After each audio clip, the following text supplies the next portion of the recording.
Hello and welcome to my Yu-Gi-Oh channel. So today we're looking at brand new cards which are coming out of Yu-Gi-Oh! Rush Duels or the Yu-Gi-Oh! 7th anime, and they're actually insect interpretations of cards that were, I think, originally warrior type, that were in the original series of Yu-Gi-Oh! But we'll just have a look. The first is Oppressed Ants, which is a level 1 water attribute insect type normal monster, 100 attack and 200 defense. The ants are oppressed but believe they will have their freedom someday. I love the design. I think it's so clever because that's just based off oppressed people. It's just an insect version. It's very clever that they're just changing the artwork to represent insects rather than people. Because, you know, ants react and are very similar to how people work. We're often considered like worker ants. United Resistance is a level 1 wind attribute insect type normal monster with 100 attack and 400 defense. The ants that gather to swear to fight their oppressors, a revolution is coming. And finally, Ants Running About is a level 1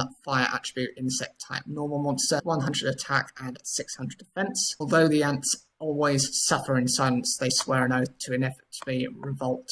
And now we've got actually new cards which are making it its own archetype. Rebelliant of the Rebellion. It's a level 7 earth attribute insect type effect monster with 100 attack and 100 defense. The requirement is you can pay 100 life points to activate, and the effect is until the end of the turn, all face-up monsters you control, which are insect type, with 100 or less attack, gain 800 attack times the number of monsters you control. So potentially, if you have this monster alongside 2 of those other monsters, they all become 2,500 attack. So it's one of those situations where you think, oh, well, these monsters are incredibly weak, but the second you bring this out and use that effect, the effect cost is nothing. You know, 100 life points isn't going to make a difference to make them all 2,500 attack points. It reminds me a little bit of, there's a few monsters like Koetsu and various ones that kind of equip with each other, and when they equip, even though they're incredibly weak when they start off with, they can become either 2,500 attack or 3,000 attack. Another one is Swatsu, Duetsu,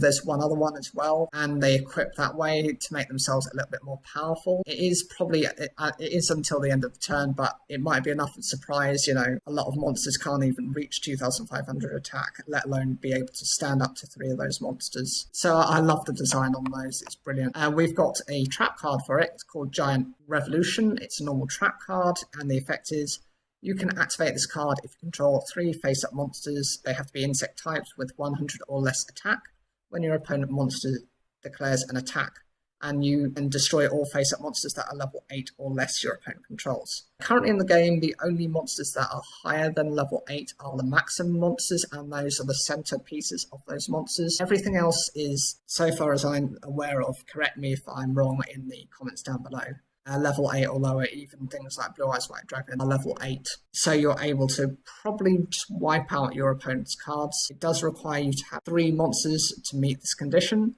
and it does rely on your opponent to attack. So if you're running this style of deck, I think your opponent, if they have seen this video or have any idea of what these cards do, isn't going to do that. They're probably going to get rid of this card first.